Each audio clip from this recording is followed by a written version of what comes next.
ప్రియులారా, మన ప్రభు అయిన యేసుక్రీస్తు నామంలో మీకు శుభోదయం. ఆయనను గూర్చి అనుదిన ఆత్మీయ ఆహారం, జూలై 14 సోమవారం. నేటి మన ధ్యాన లేఖనం యోహాను సువార్త 1వ అధ్యాయం 14వ వచనం. ఆ వాక్యము శరీరధారి అయి కృపాసత్య సంపూర్ణుడుగా మన మధ్య నివసించెను.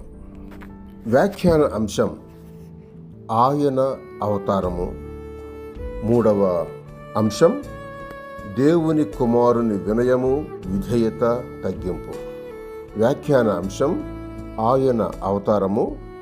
3వ అంశం దేవుని కుమారుని వినయము, విధేయత, తగ్గింపు. వ్యాఖ్యానం: యేసు క్రీస్తు దయనీయ స్థితికిని తగ్గింపుకును తేడా తెలియజేయగలటం లేదు. నిజానికి వాటి రెంటికి పెద్ద తేడా లేదు, కానీ అవి ఒకే అంశాన్ని గూర్చి 2 దృశ్యాలు పాఠంలో భాగాలుగా ఉపయోగించబడ్డాయి. మత్తయి సువార్తలో నేను సాత్వికుడను, దీన మనసు గలవాడను అని మన ప్రభువు చెబుతున్నాడు.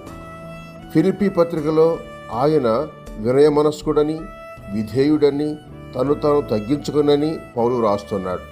మన ప్రభువు మానవుడుగా పుట్టడంలో, దాసుని స్వరూపం ధరించటంలో ఆయన తను తాను తగ్గించుకునుట తెలుస్తోంది. దేవుని కుమారుడు శరీరధారి అగుటకు తను తాను తగ్గించుకొనెను. పశుల పాకలో పుట్టుట, ఐగుప్తుకు తీసుకొని పోవుట, పేదగ్రహంలో ఉండుట, మానవ మాత్రులైన యోసేపు మరియలకు లోబడి ఉండుట, తలవాల్చుటకైనను స్థలము లేనివాడుగుట, ఉమ్మివేయగా ఓర్చుకొనుట, మానవుల దూషణలకు అపహాస్యాలకు గురియగుట, కొట్టబడుట, ఒక నేరస్తుని వలె శిలువ మరణానికి సమ్మతించుట, వీటిలో ఆయన వినయ విధేయతలు తెలుస్తున్నాయి.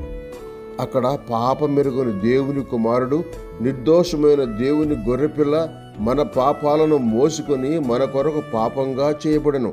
అప్పుడు ఆయన దేవుని వలన విడనాడబడెను. మార్కు సువార్త 15:34.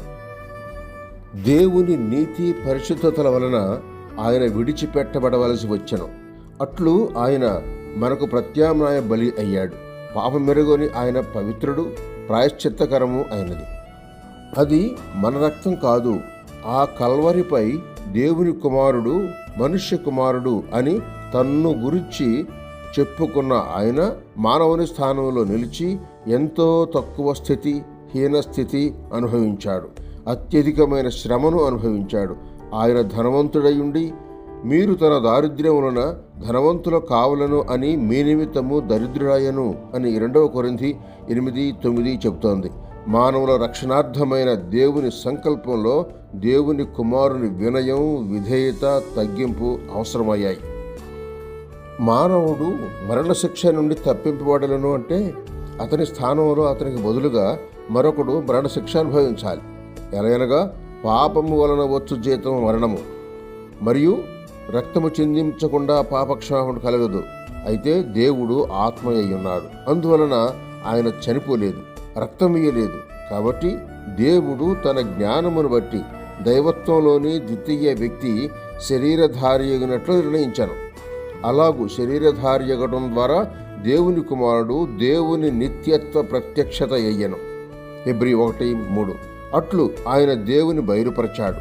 యోహాను 1:18. దేవునికి మానవులకు మధ్యవర్తి అయ్యాడు. 1 తిమోతి 2:5. మానవుల పాపాలను మోసుకొని పోయే దేవుని గొర్రెపిల్ల అయ్యాడు. యోహాను సువార్త 1:29. పాపములను పరిహరించుటకు ఒక్కసారే బలి అయ్యాడు. అనేకుల కొరకు ఆయన విమోచన క్రయధనముగా తన ప్రాణమును పెట్టెను. హెబ్రీ 10వ అధ్యాయం 7-10 వచనాలు చూడండి. అలాగే మార్కు 10:45. క్రీస్తు దైవత్వమును గురించి ఒప్పుకొనుట మనకు ముఖ్య అవసరం. యేసు దేవుని కుమారుడని ఎవరు ఒప్పుకొనునో వానిలో దేవుడు నిలిచి ఉన్నాడు, వాడు దేవుని యందున్నాడు. 1 యోహాను 4:15. ఆయన దైవత్వంలో కూడా ఆయన పరిపూర్ణ మానవత్వాన్ని ఎరిగి ఒప్పుకోవాలి. అది మన ముఖ్య అవసరం. యేసుక్రీస్తు శరీరధారి వచ్చెను అని ఏ ఆత్మ ఒప్పుకొనునో అది దేవుని సంబంధమైనది. ఏ ఆత్మ యేసును ఒప్పుకొనదో అది దేవుని సంబంధమైనది కాదు. దీనిని బట్టియే దేవుని ఆత్మను మీరు ఎరుగుదురు. క్రీస్తు విరోధి ఆత్మ వచ్చును అని మీరు వినిన సంగతి ఇదే. ఇది వరకే అది లోకములో ఉన్నది. మొదటి యోహాను 4వ అధ్యాయం 2-3 వచనాలు చూడండి. 4వ అంశం రేపటి సంచికలో. సహోదరుడు ఎం. డేవిడ్సన్. శుభములతో వందనాలు.